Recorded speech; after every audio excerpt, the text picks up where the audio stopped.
Barricades, barbed wire and ground spikes were used to fortify India's capital against tens of thousands of farmers who have been protesting agricultural reforms for months.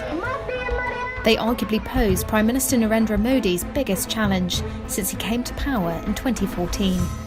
The farmers have grabbed attention around the world and high-profile supporters in the West, from Greta Thunberg to Rihanna. Mayank Bhardwaj has been covering the story from New Delhi. It's perhaps the biggest protest in decades. They have been camping out on all important major highways coming to Delhi for more than 70 days now. And the reinforcement, the facilities there, the community kitchen there, that's pretty amazing, the logistics and the cohesion.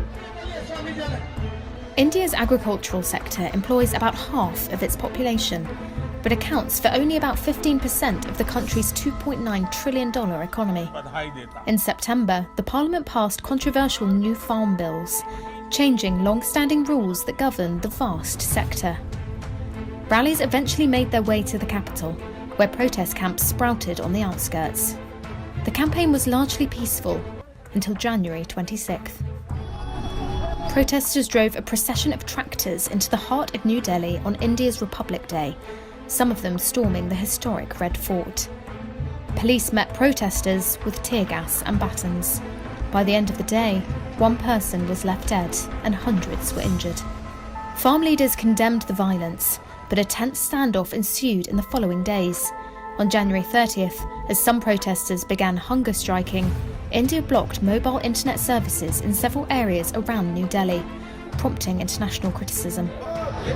To know why this unrest is occurring requires an understanding of India's agricultural sector.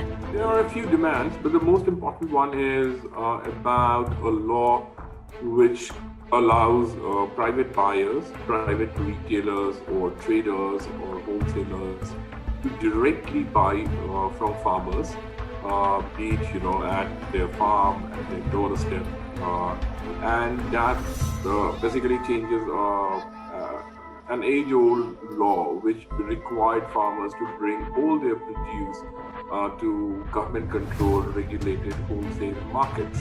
So farmers believe that this law will weaken these wholesale markets, make them irrelevant, and initially private buyers will offer them good prices, but as these wholesale markets will vanish and as these middlemen will vanish, private companies will start dictating prices, and as a result farmers will have no bargaining power.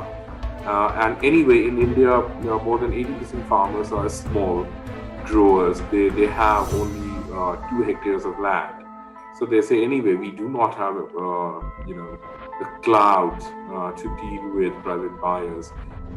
The government, however, says the reforms will bring much-needed investment. Other than farmers, some economists believe that it was not needed because, there is a system which has served well. So why to fix something which is not broken? So economists are divided. Some believe that it will help Indian agriculture in the long run.